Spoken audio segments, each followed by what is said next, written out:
अस्सलाम वालेकुम नाज़रीन, आप देख रहे हैं प्रोग्राम वक्त स्पेशल। मैं हूं आपका मेज़बान फराज निज़ाम। आज हम अपने प्रोग्राम में फ़न ख़ताती के हवाले से बात करेंगे। जदीद दौर में फ़न ख़ताती किस जगह पर मौजूद है पाकिस्तान में, दुनिया भर में इसको बहुत ज़्यादा पज़ीराई हासिल है। मेरे साथ कुछ गेस्ट भी मौजूद हैं जिनका ताल्लुक कैलीग्राफी की फील्ड से है।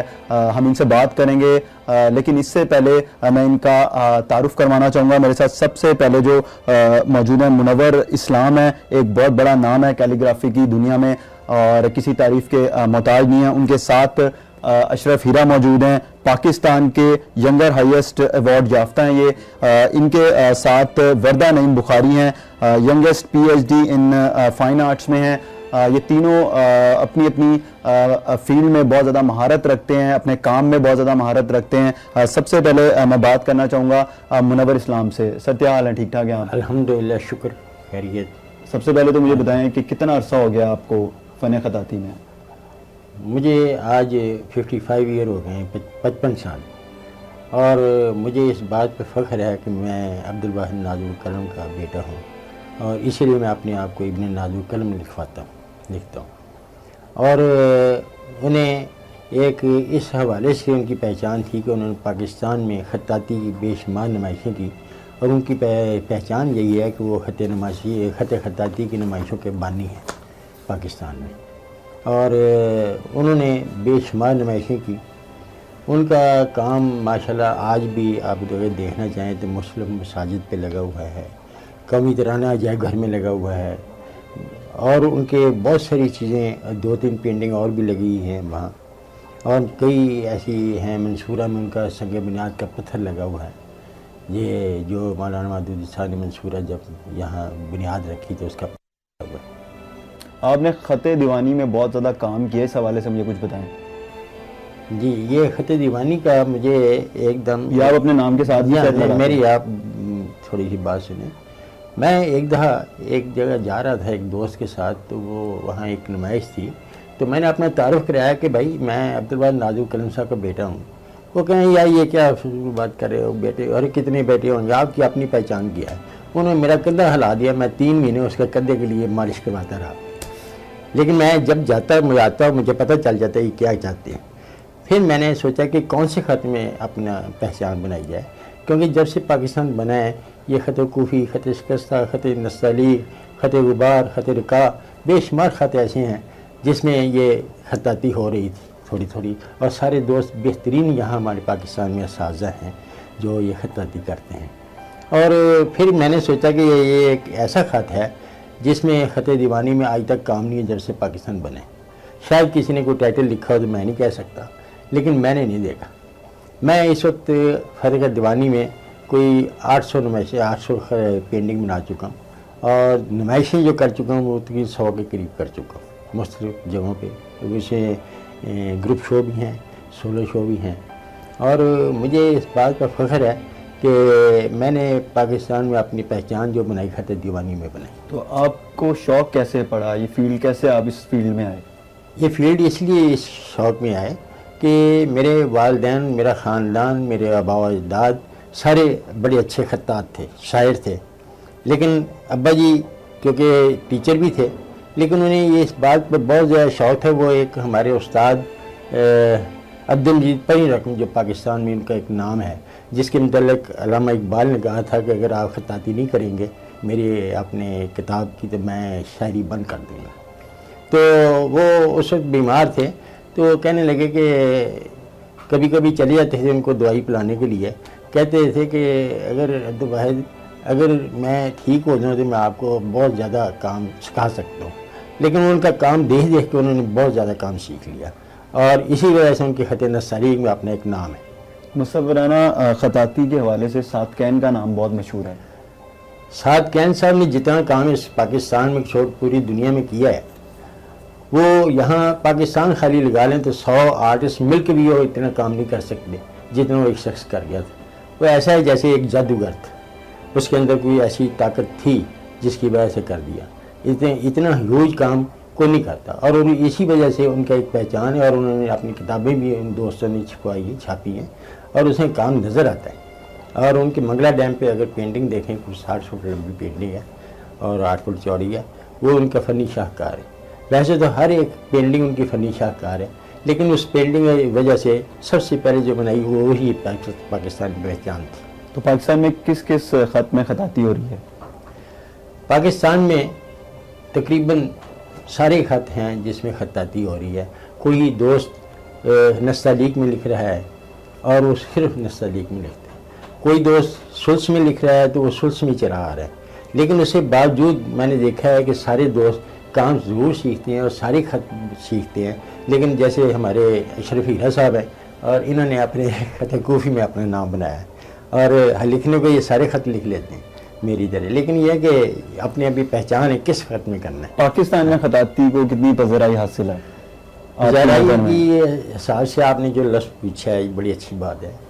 मैं आपको बताता हूँ कि यहाँ पाकिस्तान के बाहर भी यहाँ से कोई फाटा के मुसलमानों के लिए कुछ सोचा गया कि कोई पेंटिंग यहाँ से भिजवाई जाए दुबई, वहाँ नीलामी की जाए और नीलामी जब की जाए तो वो जितने पैसे मिले हैं वो फाटा के मुसलमानों को दिए जाए। उसमें मैंने भी एक पेंटिंग भेजी, मैं चलो ठीक है। जब मैंने पेंटिंग भेजी तो वो इत्तेफाक ऐसा हुआ यहाँ से 60 पेंटिंग गई थी। उसमें सबसे महंगी पेंटिंग जो है ना 30 लाख की शेख निहान मुबारक ने खरीदी और मुझे कहने कुछ पैसे ले लें। मैं पैसे नहीं चाहिए, अल्लाह कबूल कर ले, ये सारे फाटा के मुसलमानों को दे दो और दे दिए। और मैं आज भी मुतमिन हूँ, अल्लाह का करोड़ को शुक्र है। तो आप क्या कहना चाहेंगे जो नौजवान नस्ल है वो कितनी को इस फील्ड में खताती के शोबे में आ रही है, दिलचस्पी लेती है? दिलचस्पी ज़रूर है। बहुत सारे बच्चों को स्कूल कॉलेज के यूनिवर्सिटियों के और हमारे उस्ताद दोस्त गौहर कलम साहब, खुर्शीद आलम गौहर कलम, वो NCA में खताती पढ़ाते हैं। इसी तरह और इरफान साहब और कुछ चंद दोस्त हैं जो मुख्तलिफ कॉलेजों में, Lahore college for women university में और कई जगह पे खताती को सिखाते हैं।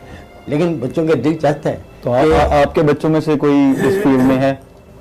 मैंने 10 साल खाना फरंगी ईरान में खताती सिखाई, लेकिन बगैर पैसे की सिखाई। वो कहें पैसे ले लो, मैं क्या करेंगे, पैसे कितने मिल जाएंगे। मैं याद हो पता चला ये इतने पैसे मिल गए फिर तो ठीक। ये मैं हमारे लिए फ़ख्र है कि मुझे ये मौका मिला कि मैं आपके खाना फरंगी ईरान में कोई खताती सिखा सकूँ। और अब्बा जी भी सिखाते रहे लेकिन कोई पैसे नहीं। तो अभी आपके बच्चों में से कोई इस शोबे में फील्ड में आया? मेरे पूरी फैमिली जो है ना, मेरे माशाल्लाह 5 बेटे और 1 बेटी है और सारी खताती भी करते हैं, अपनी जॉब भी करते हैं। लेकिन उसमें मेरी बेटी की उसने एक नुमाइश की जो कब्रिस्तान म्यानी साहब में हुई लाहौर में। नीचे कब्रें थी, ऊपर पेंटिंग थी। इस वक्त मैं आपको दिखा नहीं सकता उसकी तस्वीर, बनवा कहीं मौका लगे तो आपको वो तस्वीर आप कब्रों के ऊपर नहीं, कब्रें नीचे हैं, उसके साथ वो पत्थर लगे होते हैं, 700 दीवारें बनी होती हैं। कुछ वहाँ रख दी, कुछ ऊपर दरख्तों के साथ पेंटिंग रस्सी बांध के बांध दी। क्यों किया उस पर? उसने अपना मजाज था, वो कह रही थी मैंने किसी काउंसिल में नहीं करनी, किसी होटल में नहीं करनी, वहाँ करनी। तो वो मेरा मशवरा भी उसमें शामिल था, आखिर बाप हूँ। तो उसने मास्टर किया हुआ कंप्यूटर साइंस में, लेकिन ये शौक़ है। उसने कलाम सागर पे काम किया, जो उसकी बरसी थी तो उसलिए वहाँ नुमाइश की और बड़ा लुत्फ़ आया। जो उसने बहुत पिजराई दी, इसका अपनी एक बहार थी। जहाँ आज तक कभी ज़िंदगी में कब्रिस्तान में नुमाइश नहीं हुई, आर्ट काउंसिल में होगी, होटल में होगी, क्लब में होगी, वहाँ नहीं होती। तो आपको 55 साल हो गए हैं, ये थोड़ा सा बताएं नाजरीन को जो इस टाइम देख रहे हैं और आप लोगों को सुन रहे हैं कि इसका आगाज़ कहाँ से हुआ था फ़न खताती का?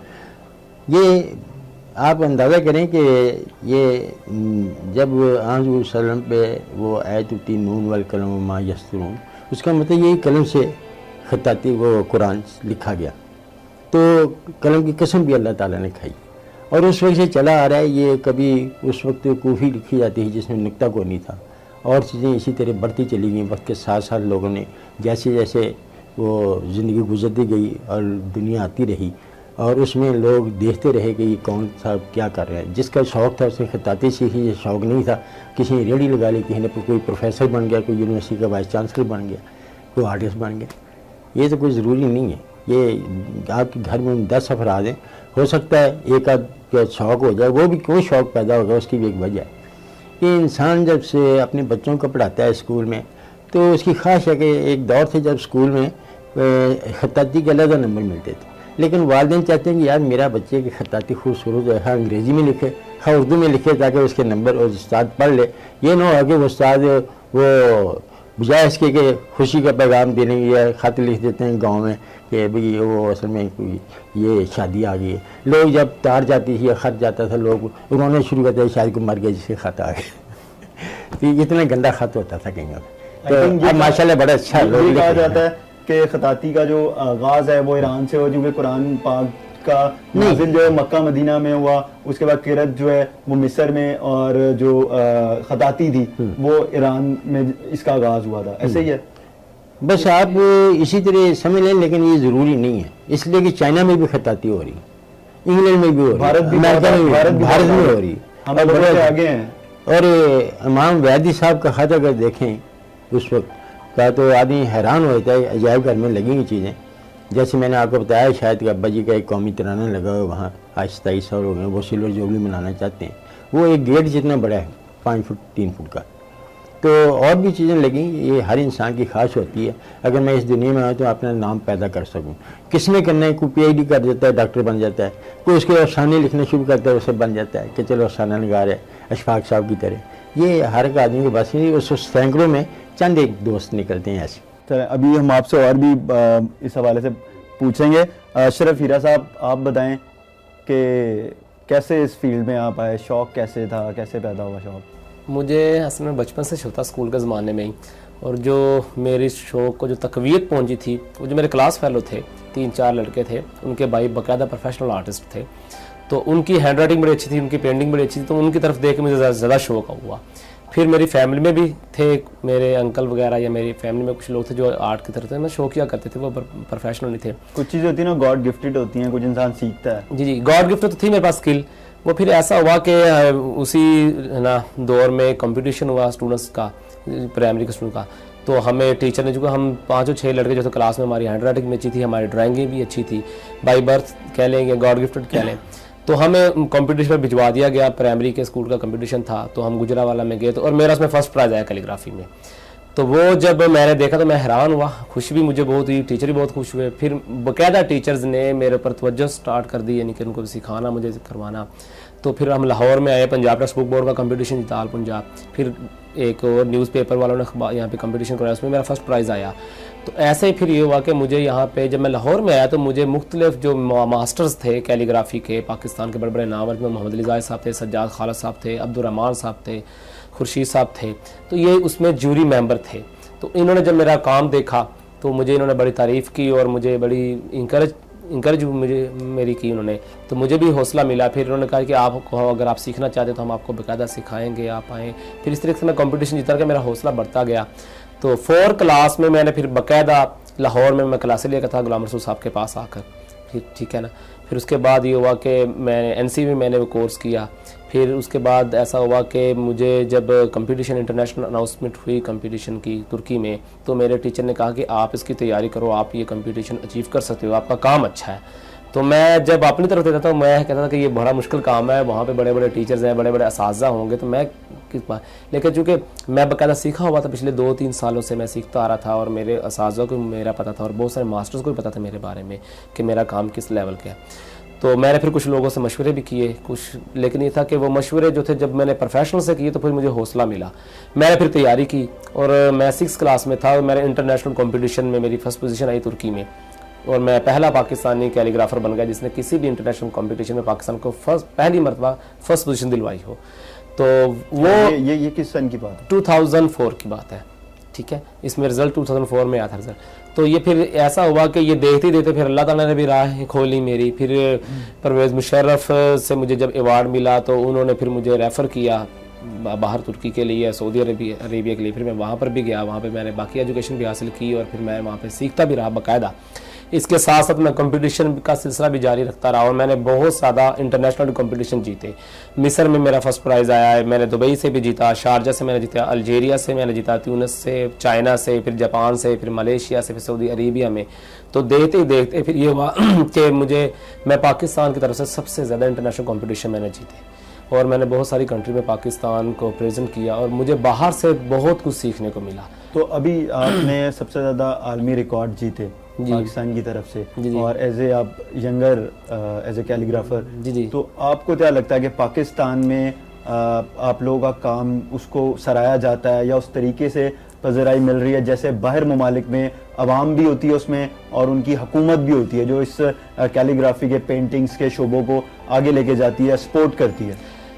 हम इसके बारे में तो मैं ये कहूँगा कि जितना बाहर सराहा जा रहा है हमारे काम को या जितना बाहर आर्टिस्टों को ऑब्लाइजमेंट की जाए वो पाकिस्तान में इतनी नहीं है। लेकिन यहाँ पे भी एक सम टाइम ऐसा होता है कि हमें बहुत ज़्यादा इज्जत नवाजी की जाती है। हम बहुत सारी जगहों पे जब हम बताते हैं या लोगों को पता चलता है तो बहुत ज़्यादा इज्जत मिलती है, ठीक है ना। लेकिन जो एक आर्टिस्ट की एक उसके फ़न को ऑब्लाइज करने के लिए या उसको प्रमोशन के लिए जो बाहर ज़्यादा ऑब्लाइजमेंट है वो यहाँ पाकिस्तान में क्या वजह आपकी नज़र में, आप लोगों की नज़र में क्या लगता है आपको? 3 वजूहात हैं। एक वजह यह है कि हमारे यहाँ पर तालीमी स्ट्रक्चर में आर्ट को एज ए मजमून नहीं राइज नहीं है। पहले थे, पहले किसी ज़माने में सब्जेक्ट होना चाहिए। आर्ट का सब्जेक्ट लाजमी होना चाहिए तमाम यूनिवर्सिटीज़ के निसाब, ठीक है, और स्कूल्स में और कॉलेजेस में आर्ट का, ड्राइंग का होना चाहिए, कैलीग्राफी का लाजमी होना चाहिए। जब ये चीज़ होगी तो बहुत सारे से नीचे से स्टूडेंट्स की क्रीम निकलेगी। मैं बहुत सारे नाम आपको ऐसे बता सकता हूँ पाकिस्तान में कि हम मेरे समेत हम जो स्टूडेंट्स लेवल के आर्टिस्ट थे, खत्तात हम स्टूडेंट्स लेवल में थे और यहीं से हम निकले हैं, ठीक है ना। लेकिन ये था उस वक्त के थे 2002, 3, 4 की बातें। लेकिन उसके बाद तो फिर एकदम सिलसिला ऐसा हुआ कि दहशतगर्दी की पाकिस्तान जद में आ गया और बहुत सारी चीज़ें गवर्नमेंट ने हिसाब से भी बहुत सारी चीज़ें निकाल दी। ड्राइंग का चैप्टर निकाल दिया, कैलीग्राफी का निकाल दिया, तख्ती कलम को निकाल दिया गया, ठीक है ना। तो ये वजूहात है, एक वजह। दूसरी वजह यह है कि हमारे यहाँ पे जो गवर्नमेंट भी आती है वो आर्ट में इंटरेस्ट नहीं होती। वो जो सूरत हाल है वो मीडिया अच्छी तरह जानता है, आपको तो सारे इनके इनसाइट के मामला में।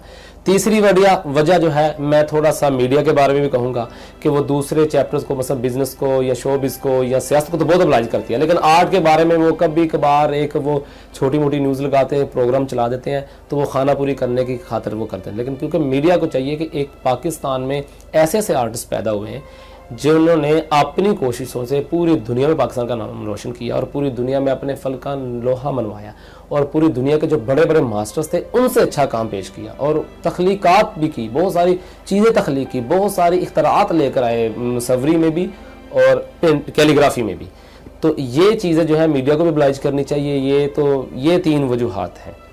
लेकिन ये होता है कि हमारे पाकिस्तान में कोई ऐसे अच्छे इंस्टीट्यूशंस भी नहीं है, आई थिंक, कि जो कैलीग्राफी, पेंटिंग्स और दीगर जो भी हैं उनके हवाले से कोई कोर्सेज अच्छे प्रॉपर तरीके से हों। 1 या 2 होंगे और उनमें हर कोई अफोर्डेबल नहीं कर सकता उनको। ये एक बात आपकी सही है, हर चीज़ अफोर्डेबल नहीं कर सकता। लेकिन हमारे यहाँ पे बहुत सारे जो प्राइवेट मसलन आर्टिस्ट हैं, कैलीग्राफर्स हैं, पूरे पाकिस्तान में आज तक कैलीग्राफी के जो भी लोग एक्सपर्ट्स बने हैं वो फ्री सीख कर बने हैं। कोई जितने भी आर्टिस्ट हमारे कैलीग्राफर हैं वो कोई पैसे नहीं लेते कैलीग्राफी सिखाने के।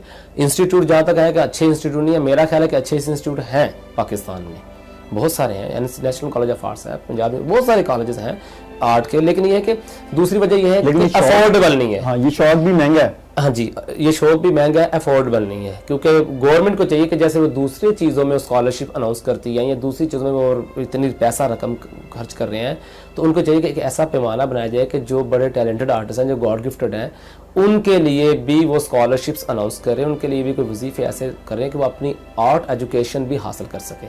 क्योंकि ये चीज़ देखने में आई है कि बहुत टैलेंटेड लोग जो होते हैं वो सिर्फ इसी वजह से ज़ाया हो जाते हैं कि उनके पास पैसा नहीं होता, ना सीखने के लिए ना पढ़ने के लिए, ठीक है। तो ये चीज़ होनी चाहिए। इदारे यहाँ पे मौजूद है पाकिस्तान में, एक्सपर्ट्स भी मौजूद हैं, लेकिन अब ये चीज़ आती है कि उनको सिखाने पे जो फीस, जो भी मामला हो रहे हैं, यानी कि जो फीस है वो भी होनी चाहिए और वो गवर्नमेंट को वो चीज़ें अनाउंस करनी चाहिए। यहाँ पे दूसरी फील्ड में तो पैसा दे देता है, लेकिन आर्ट के बारे में गवर्नमेंट बिल्कुल पीछे है। तो आप लोगों की कोई फेडरेशन, यूनियन वगैरह बनी हुई है जो इस हवाले से प्रमोशन, अवेयरनेस लोगों में या हुकूमत तक पैगाम, मैसेज कन्वे करती हो? देखिए, बहुत सारे इदारे हैं जो इस वक्त ये काम कर रहे हैं और तकरीबन हर इदारा जो गवर्नमेंट को कन्वे करता है। ये भी कोई स्टूडियो है, यहाँ पर भी आर्ट की प्रमोशन के बहुत सारे फंक्शन होते हैं अपनी ऑन पे, ठीक है, और बहुत सारे इस तरह के, लेकिन गवर्नमेंट उन पे ऊपर तवज्जो नहीं देती। ये एक पेटेंट बात है, यानी कि ये ऐसा अगर हम ये कि इदारे नहीं करते तो इदारे, आर्ट के इदारे कर रहे हैं, लेकिन गवर्नमेंट जो है वो बिल्कुल तवज्जो नहीं देती।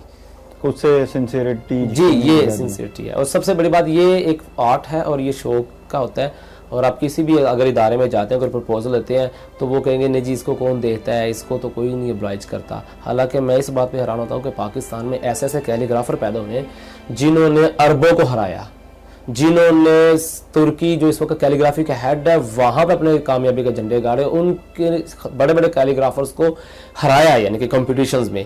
इवन के जो खाना काबा के जो खताती हो रही है, मस्जिद नबी में खताती हो रही है, उसमें भी पाकिस्तानी मौजूद है, पाकिस्तानी कैलीग्राफर्स मौजूद है इस वक्त भी, ठीक है ना। तो ये वो चीज़ें, और जो दुनिया में बड़े बड़े जो प्रोजेक्ट है कैलीग्राफी के, उसमें बहुत सारे पाकिस्तानी कैलीग्राफर्स का काम डिस्प्ले होता है, वो बाकायदा उनको इनवाइट करते हैं, बाकायदा उनसे काम करवा रहे हैं बाहर के इदारे, और उनसे फ़ायदा ले रहे हैं। बहुत सारी गवर्नमेंट्स उनसे फ़ायदा ले रही है, उनसे प्रपोजल्स लिए जा रहे हैं, उनसे ड्राफ्ट लिए जा रहे हैं, कल्चरल पॉलिसी कैलीग्राफर से पूछ के बनाई जा रही है फॉरेन कंट्रीज में। मसलन अल्जेरिया वालों ने हम कुछ कैलीग्राफर से कॉन्टैक्ट किया था, अल्जेरिया की गवर्नमेंट ने, मिस्र की गवर्नमेंट ने भी किया था, यानी कि ये सूरत हाल है। लेकिन ये सब चीज़ें पाकिस्तान में मौजूद है, लेकिन पाकिस्तान की गवर्नमेंट उनको यूज ही नहीं कर रही, उनसे कोई फायदा नहीं ले रही। कोई रिसेंट अपनी जो फ़न ख़ताती आपने की उस हवाले से कुछ हमें बताएं, क्या किया है आपने अभी कुछ पिछले दिनों में, महीनों में? जी, मैंने अभी रिसेंट ये वर्दा बुखारी साहब मेरे साथ है, तुर्की में एक इंटरनेशनल कैलीग्राफी फेस्टिवल हुआ था, ट्रेडिशनल आर्ट का फेस्टिवल था बेसिकली। तो हमने पाकिस्तान को प्रेजेंट किया था और वहाँ पे कुछ हम एक नई तख्लीक हमने चीज़ें की थी। और अभी रिसेंटली ये हुआ है कि मैंने एक नया स्टाइल जो था, जो मेरा एक तो पहले मैंने कूफी स्टाइल एक नया क्रिएट किया था कलमुल अशरफीला के नाम से।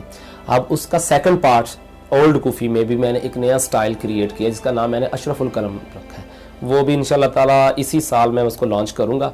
लेकिन अब चूँकि जो टेक्निकल मामला हैं उसको हम रिटचिंग फिनिशिंग कर रहे हैं, तो उसके बाद इंशाल्लाह वो भी करेंगे। पाकिस्तान में आम आवाम जो है उसकी कितनी दिलचस्पी है इस कैलीग्राफी के साथ? आम आवाम की दिलचस्पी भी हमें देखने में नज़र आती है, क्योंकि एक चीज़ अच्छी हो, कोई भी किसी भी टाइप की हो, तो लोग तो उसको सराहते हैं, ठीक है ना। लेकिन जो इसके टिपिकल मामला होते हैं, जो प्रोफेशनलिज्म होता है, उसमें इतनी शनासाई नहीं है। और उसकी सबसे बड़ी वजह यही है कि जो मैंने आपसे पहले बताया कि वो इंस्टीट्यूट में स्कूल लेवल पे या कॉलेज लेवल पे नहीं है। गवर्नमेंट ने 2-3 बड़े इदारे तो यूनिवर्सिटीज़ बना दिए हैं आर्ट के, ठीक है, लेकिन ये नीचे से होना चाहिए, ठीक है। जब ये नीचे से सिस्टम आपका स्ट्रक्चर स्ट्रॉन्ग होगा, प्राइमरी स्कूल से या मैट्रिक क्लास में जब ये यानी कि निसाब में चीज़ें आएंगी, तो बहुत सारी क्रीम, हाई प्रोफाइल क्रीम आपको मिलेगी। बात करेंगे youngest PhD in fine arts में है ये बताइएगा कि आपको कैसे इस शोबे में, इस फील्ड में आने का शौक़ हुआ? फ़ाइन आर्ट्स का तो मुझे शुरू से ही शौक़ था और मेरा ताल्लुक़ मुल्तान से है। मैंने ग्राफिक डिज़ाइन में ग्रेजुएशन किया मुल्तान से और फिर विजुअल आर्ट्स में एनसीए से मास्टर्स किया, और उसके बाद मैंने पीएचडी फ़ॉरेन ही एडमिशन उसमें ले लिया था, क्योंकि मुझे लगता है कि रिसर्च जो था वो मेरी थ्रू आउट आर्ट प्रैक्टिस का मेजर जो था उसका एलिमेंट था। और मेरी रिसर्च जो है वो ट्रेडिशनल क्राफ्ट पे है और मॉडर्न आर्ट पे है। तो मुझे लगता है कि कैलीग्राफी जो है वो इट्सेल्फ मॉडर्न और ट्रेडिशनल का जो ब्लेंड है, क्योंकि अगर हम साउथ एशिया की बात करें तो calligraphy south Asian art forms में सबसे सुपीरियर आर्ट फॉर्म है, क्योंकि इसमें कुरानिक वर्सेस यूज़ होती हैं और हमारे रीजन में जो है इसको बहुत ज़्यादा इम्पोर्टेंस है। और इवन साउथ एशियन जो है आर्ट सर्कल, उसके अंदर इसमें डिफरेंट स्टाइल्स में काम हुआ है और कुछ ट्रेडिशनल आर्टिस्ट हैं, कुछ मॉडर्न आर्टिस्ट हैं जो इसका जो है इनमें काम करते हैं।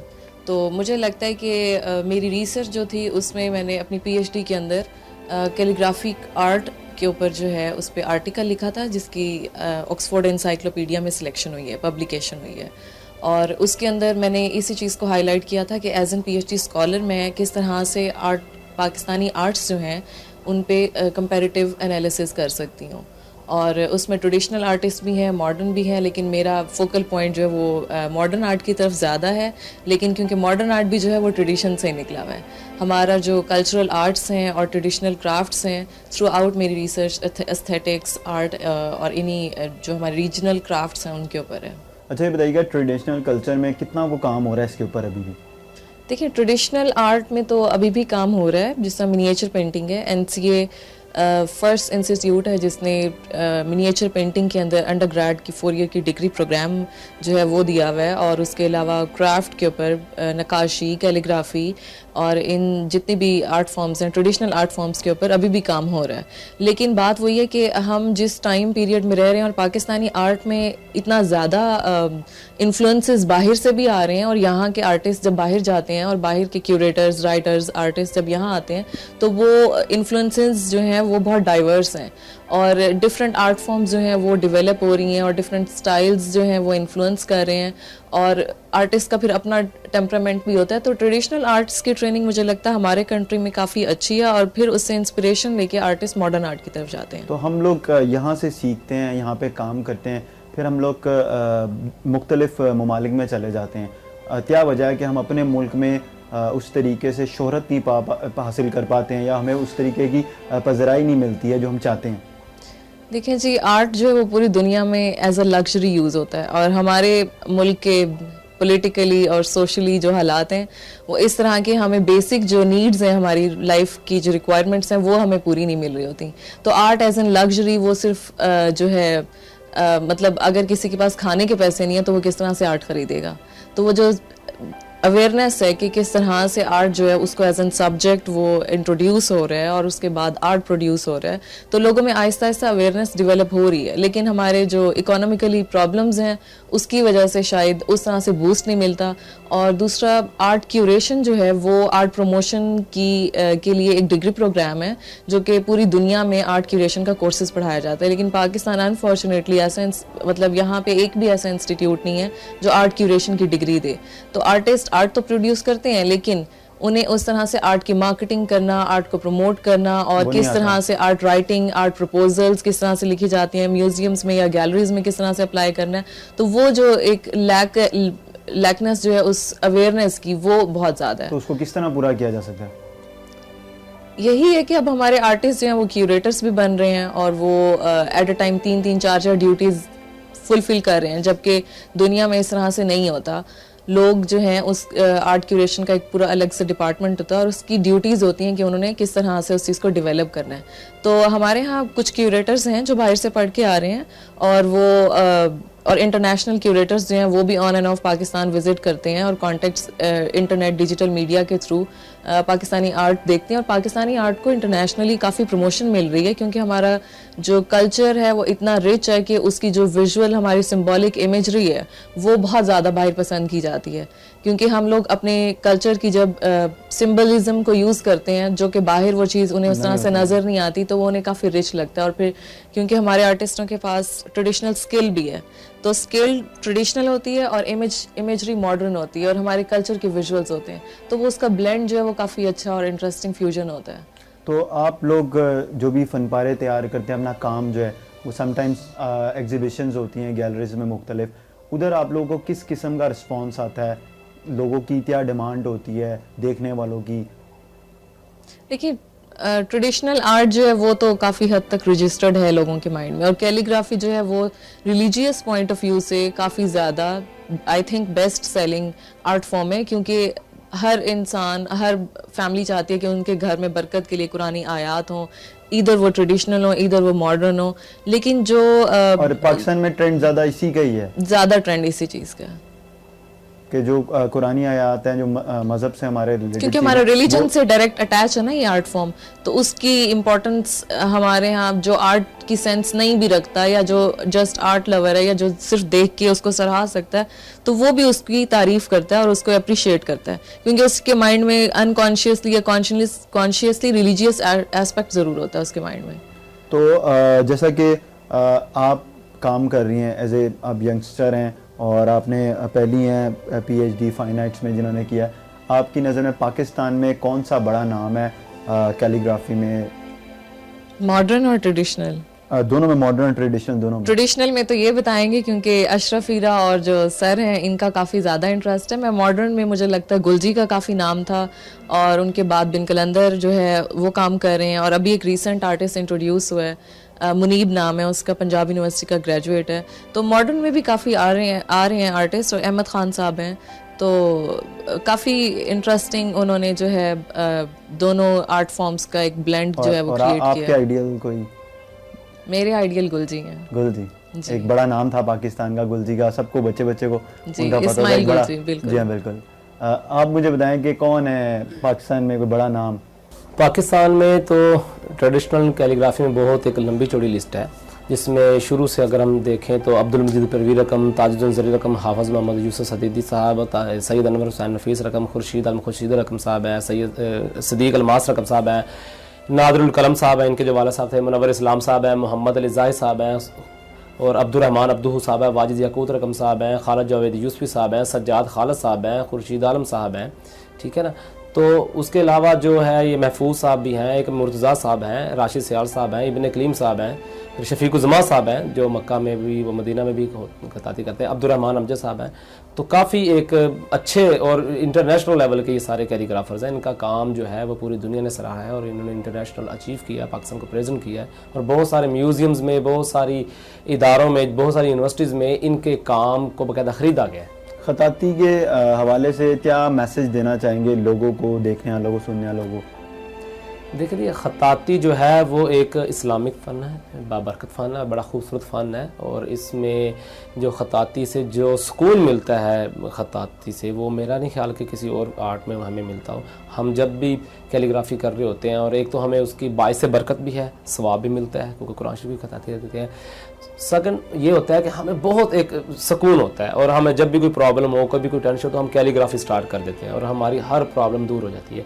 फिर दूसरी बात, ये अम्बिया का फ़न है, ये सहाबा कराम का फ़न है, ये इस्लामिक फ़न है, ये हम यानी कि ये फिर बादशाहों का फ़न है, बहुत सारे बादशाहों ने भी ये काम किया, ठीक है। और ये एक बड़ी एक अच्छी इसमें चीज़ है। आप मुझे बताएं कि आप क्या एक मैसेज देना चाहेंगे लोगों को, देखने वालों को, खताती के हवाले से? देखिए, ये अपने खताती के हवाले से हमारे यहाँ बच्चों को पहले दिन से इस्लाह देनी चाहिए ताकि बच्चों का खत अच्छा हो जाए, और खत अच्छा होगा तो अपने ख़ुद भी इंसान समझे ये ख़ुद भी ज़्यादा खूबसूरत है जैसे ख़त हो। इसमें एक ख़त नस्तलीक है जिसमें इंसान भी कोई ऐसा खूबसूरत लंबा सा हो, पतला सा हो, जैसे हमारे बिन कलंदर साहब हैं, तो कहा जाता है ये बड़ा नस्तलीक शख्सियत है, ये बात होती है। दूसरी बात मैं ये कहूँगा कि जो कैलीग्राफी जिसकी हैंड राइटिंग अच्छी होती है, खताती जो, ये आपकी शख्सियत को भी निखारती है, यानी कि आप कैलीग्राफी जो है वो एक आपकी शख्सियत की भी आनादार होती है, आपके लिए बायस इज़्ज़त भी है वो। अच्छा अशरफ, आपका गिनीज वर्ल्ड रिकॉर्ड बुक में नाम भी है, क्या ऐसा खताती की थी आपने जो आपका नाम बुक में आया? ज़रा इस हवाले से बताएं।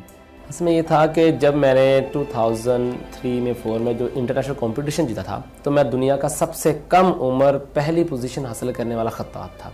मेरे से जो पहले थे वो तकरीबन 48 इयर्स में उन्होंने फर्स्ट पोजीशन हासिल की थी, लेकिन मैं उनके बाद मैं सबसे कम उम्र का खत्तात बना था। सिर्फ 13 साल की उम्र में मैंने इंटरनेशनल कंपटीशन में फर्स्ट पोजीशन हासिल की थी। आखिर मैं एक बात आपको अपने मतलब बताना चाहता था कि मैं आजकल एक 300 फुट लंबी और 6 फुट चौड़ी एक ही पेंटिंग तैयार कर रहा हूँ जो बगैर जोड़ के है, उसमें कैनवस में जोड़ नहीं है। मैंने स्पेशल पेंटिंग वो कैनवस बनवाई है, और सूरह रहमान है जो उसकी 31 आयात हैं, वो हर पेंटिंग अलग-अलग पेंटिंग नज़र आएगी, और इंशाल्लाह जल्द आपको वो उसकी ज़ियारत करवाएंगे। नाज़रीन, हमारे साथ मेहमान हमारे मौजूद हैं, लेकिन जो हमारे साथ अशरफ हीरा हैं, हम इनसे खताती ये किस तरह लिखते हैं, बनाते हैं, देखते हैं, ये इनसे हम ये लिखेंगे और हम आपको दिखाएंगे।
कैलीग्राफिस्ट। सबसे पहले एक चीज़ ये होती है कि मेरे नज़दीक दो चीज़ें बहुत ज़्यादा इस सिनेरियो में हमें देखनी चाहिए। एक वक्त ऐसा था कि जब आर्टिस्ट जो होता है वो एक नुक्कड़ पे बैठ के, एक कोने में बैठ के अपना काम कर रहा होता है। लेकिन मेरा ख्याल है कि आज के दौर में जो 21वीं सदी और जो ये वाला दौर चल रहा है, जिसमें टेक्नोलॉजी है, जिसमें सोशल मीडिया है, इलेक्ट्रॉनिक मीडिया है, बहुत सारी चीज़ें हैं, इसके अंदर आर्टिस्ट को एक प्रोफेशनल आर्टिस्ट होना चाहिए, कमर्शियल नहीं, प्रोफेशनल। और प्रोफेशनल आर्टिस्ट होने के नाते उसको दुनिया के साथ जो भी इवेंट हो रहे हैं, दुनिया में कोई अच्छा कोई बुरा जो भी चीज़ें हो रही हैं उसको उससे अवेयर होना चाहिए। और बीइंग एज ए बिन क्लंदर मैंने खुद से ये इनिशिएटिव लेके with the help of my God और मेरे माँ बाप की दुआओं से और दोस्तों की हेल्प से मैंने एक स्टूडियो बीक्यू के नाम से अपना एक ऑर्गेनाइजेशन बनाई है, जिसके अंदर अनफॉर्चुनेट आई वुड से, ठीक है, मुझे एक पैसा भी फंड नहीं कहीं से होता। और मेरा ख्याल है कि अगर एक आर्टिस्ट अपना काम बेच रहा है, अपना उससे अर्निंग कर रहा है, सारा कुछ कर रहा है, तो उसको आर्ट की प्रमोशन के लिए वही चीज़ें उसमें ऐड करनी चाहिए और उसको उसके ऊपर इन्वेस्ट करना चाहिए। Invest in not in that sense कि वहाँ से पैसे वापस हैं, बल्कि आर्ट के जो यंगस्टर आर्टिस्ट हैं, जो नए लोग हैं, उनको प्रमोट होना चाहिए बहुत अच्छे तरीके से। एक चीज़ मैं ज़रूर यहाँ पे कहना चाहूँगा, हमारी थोड़ी सी एक ये होता है कि हमें बेसिकली एक सेल्फ, जैसे हम कहते हैं ना अपनी दुनिया के अंदर, हम कहते हैं कि बहुत सारे लोग हैं जो सेल्फ मेड रहे और उन्होंने अपनी ज़िंदगी को बहुत अच्छा अपने बहुत अचीवमेंट्स किए अपनी ज़िंदगी के अंदर। आई थिंक अगर मेरा एक अपना एक आइडिया है, अपनी एक सोच है, अगर आपको गवर्नमेंट, वैसे तो गवर्नमेंट को सपोर्ट करना चाहिए, मीडिया को सपोर्ट करना चाहिए, बहुत सारी ऑर्गेनाइजेशन को सपोर्ट करना चाहिए, लेकिन आई थिंक सबसे बड़ी सपोर्ट उस ज़ात की है जिसने आपको पैदा किया है। अगर आप में विल है, अगर आप में पावर है, अगर आप मेहनत कर रहे हैं, सारा कुछ कर रहे हैं, तो मेरा ख्याल है कि हम उस सिर्फ एक स्पोर्ट को देख के उस एक गवर्नमेंट आपके पास आए, आपको एक स्पून फीडिंग करे, वो अगर हो जाए तो बहुत अच्छी बात है। अगर नहीं हो रही तो फिर आपने रुकना नहीं, आपने चलते जाना है और आगे आपने इस अपने आपका जो भी विजन है, जो भी चीज़ है, इसको आपने आगे लेके चलना है। और यही सोच रखते हुए मैंने एक चीज़ ये सोची कि स्टूडियो बीक्यू के नाम से मैंने यहाँ पे 2 आर्टिस्ट रेजिडेंसी प्रोग्राम करवाए। और आर्टिस्ट रेजिडेंसी प्रोग्राम में ये होता है कि हम पाकिस्तान के डिफरेंट इंस्टीट्यूट्स, डिफरेंट एरियाज से हम 4, 5 या 6 आर्टिस्टों को इनवाइट करते हैं, जिसमें होते हैं और वहाँ पे 1 महीना रहते हैं, काम करते हैं, उसके बाद उनका काम डिस्प्ले होता है। इसके अलावा हम स्टूडियो बीक्यू में यहाँ पे आर्टिस्ट टॉक्स करवाते हैं, कंडक्ट करवाते हैं, जिसमें पाकिस्तान के अच्छे आर्टिस्ट जो हैं, जो कैलीग्राफिस्ट भी हैं, जिसके अंदर मिनिएचरिस्ट भी हैं, एक्सेट्रा सारे आते हैं। वहाँ के यहाँ पे अपने आर्टिस्ट टॉक देते हैं, हम स्टूडेंट्स को बुलवाते हैं, यहाँ पे स्टूडेंट आके उनका काम देखते हैं, सुनते हैं, वो आर्ट की वर्कशॉप्स कंडक्ट करवाते हैं, पाकिस्तान में भी करवाते हैं, पाकिस्तान से बाहर भी करवाते हैं। तो मेरा एक पैगाम जो है, जो यंग आर्टिस्टों से है या उन लोगों से है कि जो सिर्फ इस तरफ देख रहे होते हैं कि हमें कोई आके हमारा हाथ पकड़े, मेरा ख्याल है कि हम हाथ पकड़वाने वाले ना बने, बल्कि हम हाथ पकड़ने वाले बन जाएं, तो अल्लाह ताला की ज़ात हमें बहुत हमारी हेल्प कर सकती है। अच्छा, ये बताइएगा कि आपने किन ममालिक में जाके अवार्ड्स जीते हैं फ़न ख़ताती में? मैं पहला जो कंपटीशन था वो मैंने तुर्की से जीता था 2003 में। फिर उसके बाद मैंने सऊदी अरब से भी मैंने कंपटीशन 2 जीते, फिर मलेशिया से मैंने जीते, जापान से भी मैंने जीता है, चाइना से भी मैं 4 बार अवार्ड हासिल कर चुका हूँ। तुर्की में अब तक मैं 6 बार इंटरनेशनल कंपटीशन जीत चुका हूँ। सऊदी अरब में जीते, मलेशिया में जीते, फिर ईरान में, फिर दुबई में, फिर अल्जीरिया में, फिर तूनस में, फिर मोरक्को में, फिर लीबिया में, फिर उर्दन में भी। अभी रिसेंटली जो था मैं तुर्की में था और उसके बाद जॉर्जिया में एक कैलीग्राफी कंपटीशन हुआ था, लेकिन वो ओवरऑल कैलीग्राफी थी, इसमें इस्लामिक कैलीग्राफी भी थी, इंग्लिश कैलीग्राफी, तो मेरा इस्लामिक कैलीग्राफी में मेरा उसमें प्राइज़ आया था। आप मुझे बताइएगा कि माजी में कैलीग्राफी को, फ़न ख़ताती को किस तरह प्रमोट किया जाता रहा है? वो तो खैर बात बहुत अच्छी और पुरानी है। उसमें असातिज़ा सबसे पहले अच्छा लिखने वाले होते थे और उसकी वजह से बच्चों में ख़त अच्छा होता था। अब जो है दौर आगे है, अब अवान तहरीक पाकिस्तान जो निज़ामी शाह ने बनाया था, वहाँ भी क्लासें होती रही, वहाँ भी ख़ताती की नुमाइशें लगती रही। वहाँ उनके साथ डॉक्टर रफ़ीक साहब थे, मोहम्मद रफ़ीक साहब, जो वाइस चांसलर होते थे। आप जाते थे वहाँ पे? जी हाँ, हम जाते थे और वहाँ वाइस चांसलर जो डॉक्टर रफ़ीक साहब थे, निज़ामी साहब थे, ये सारे दोस्त, ये कोशिश रहती थी कि उनकी ऐसा काम कर जाएं जिसमें पाकिस्तान का नाम रोशन हो और आवाम को भी कुछ फ़ायदा हो सके। इस लिहाज से मेरा ख्याल है कि इदारा नवाए वक्त ने ख़ताती की प्रमोशन के लिए बड़ा काम किया। मसलन बहुत अच्छे ख़त्तात उनसे वाबस्ता रहे और बहुत सारे अच्छे अच्छे खतातों को उन्होंने बाकायदा नौकरियाँ दी। अभी भी नवाए वक्त में 2 कैलीग्राफर इदारे में है और अभी तक वाहद एक इदारा नवाए वक्त है कि जिनके अखबारात में अभी भी खताती की स्लाइडें, खताती की जो वो होती थी हेडलाइंस वगैरह, वो अभी तक भी आ रही हैं। और ये और बाकायदा मेरा ख्याल है कि हम इदारा नवाए वक्त के मैगज़ीन भी, दूसरे भी चीज़ें देखते हैं जो भी उनके इदारे से होती हैं कि उसमें खतातों के इंटरव्यूज़ भी आते हैं और उनके बारे में, आर्ट के बारे में बाकायदा चीज़ें जो हैं वो चीज़ें शाया हो रही हैं। और बाकायदा नवाए वक्त ने तो ऐसा सिलसिला रखा हुआ था कि हर हफ्ते बाकायदा एक दिन जो था वो आधे पेज का या क्वार्टर पेज का बाकायदा खतातों के बारे में तारुफ होता था और बहुत सारी मालूमात भी हमें मिलती थी और बाकायदा इसके ऊपर आर्टिकल भी लिखे जाते थे।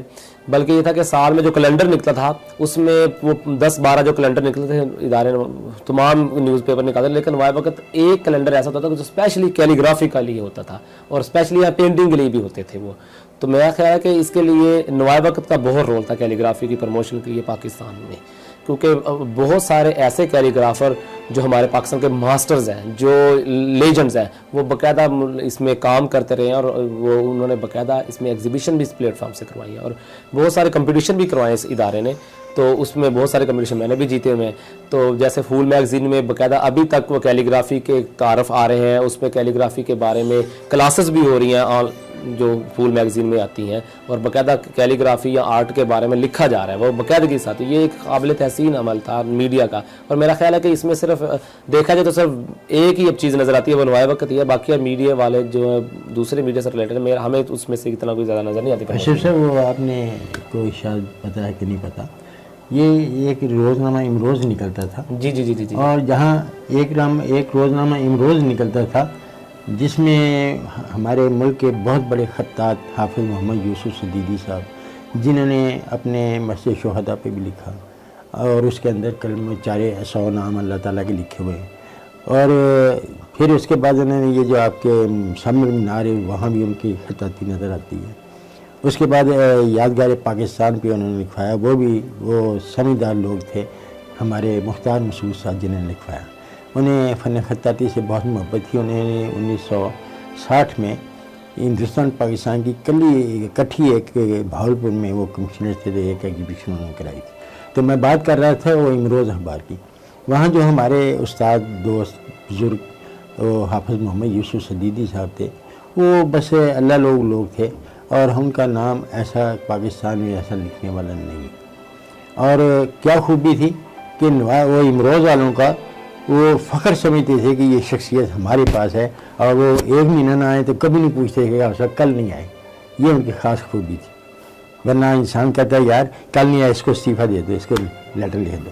लेकिन उन्हें ये एजाज़ था कि वो उन्होंने खूब साथ निभाया।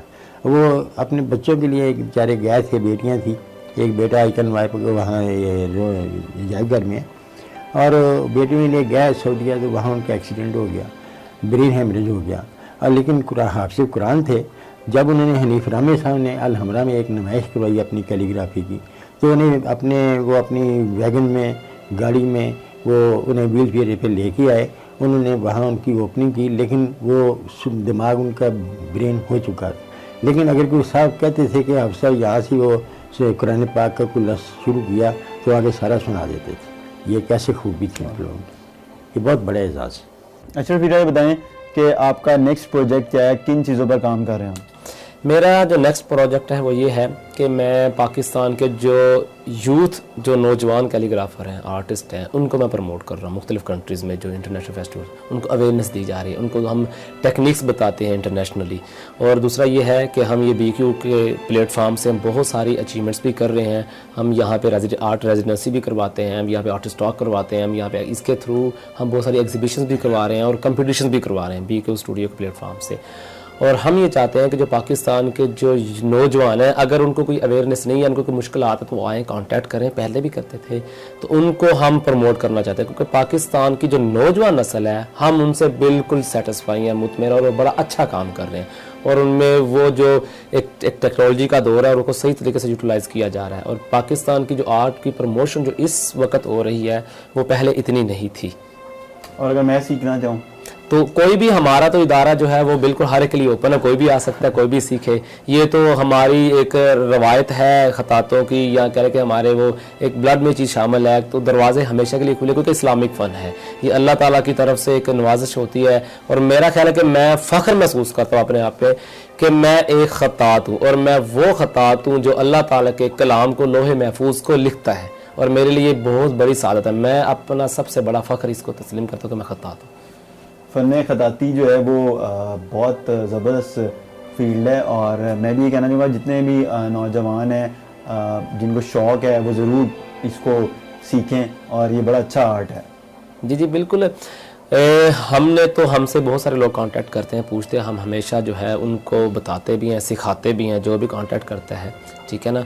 तो हमने तो कभी ऐसा सिलसिला नहीं रोका, और इंशाल्लाह हम कभी रोके भी गए भी नहीं, क्योंकि हम चाहते हैं कि पाकिस्तान के जो लोग हैं वो पूरी दुनिया में छा जाएं पहले की तरह। और माशाल्लाह अशरफ की सबसे अच्छी बात ये है, समझने खूबी है कि यंगेस्ट कैलीग्राफर होने के साथ साथ ये हर साल जो है पाकिस्तान से लोग जो है उन्हें टूर पे बाहर लेके जाता है, उनके शोज़ कराता है, क्यूरेट भी करता है, डायरेक्ट भी करता है और ऑर्गेनाइज भी करता है। और इंटरनेशनल 6 से 7 बिनाले हैं, जिसमें अशरफ जो है पाकिस्तान में एज एन एम्बेसडर इसको सीट मिली हुई है, जिसके थ्रू ये लोगों को रिकमेंड करता है, और इनकी रिकमेंडेशंस पे मेरा नहीं ख्याल कोई रिजेक्शन किसी को होती होगी।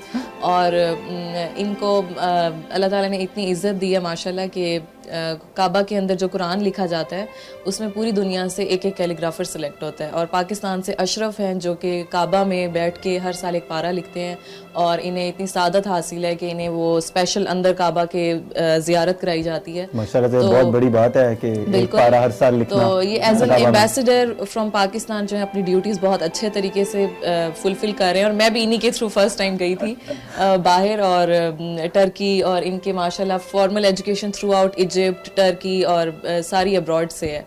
और माशाल्लाह ये 24 की एज में 38 मुल्कों से घूम फिर कर आए हैं, और वो भी गवर्नमेंट के खर्चे पे। नाजरीन, हमारे साथ जो गेस्ट मौजूद हैं, आपने इनकी गुफ्तगू सुनी। फ़न खताती जो है वो कागज़ों से शुरू हुई, दीवारों पर, मकबरों और दीगर तारीखी इमारतों पर नज़र आया, लेकिन इसको पाकिस्तान में उस लिहाज से पज़राई हासिल नहीं हो सकी। लेकिन हमारे साथ जो गेस्ट मौजूद हैं आज हमारे प्रोग्राम में, उनकी आपने तमाम तर गुफ्तगू सुनी है। वो लोग हैं जिन्होंने दुनिया भर में अपने फ़न को वहाँ पर काम किया और उसको मनवाया, और पूरी दुनिया में पाकिस्तान का नाम रोशन किया। हमारे मुल्क में इस फ़न खताती को सरकारी सतह पर ज़्यादा से ज़्यादा पज़राई हासिल होनी चाहिए, ताकि हमारे जो आर्टिस्ट लोग हैं उन लोगों को ज़्यादा से ज़्यादा सपोर्ट हासिल हो। अभी इतनी सपोर्ट नहीं हासिल है इन लोगों को, लेकिन इसके बावजूद इन्होंने पूरी दुनिया में अपना और मुल्क का नाम रोशन किया है। प्रोग्राम वक्त स्पेशल की टीम और अपने मेज़बान फराज निज़ाम को इजाज़त दीजिए। खुदा हाफिज़।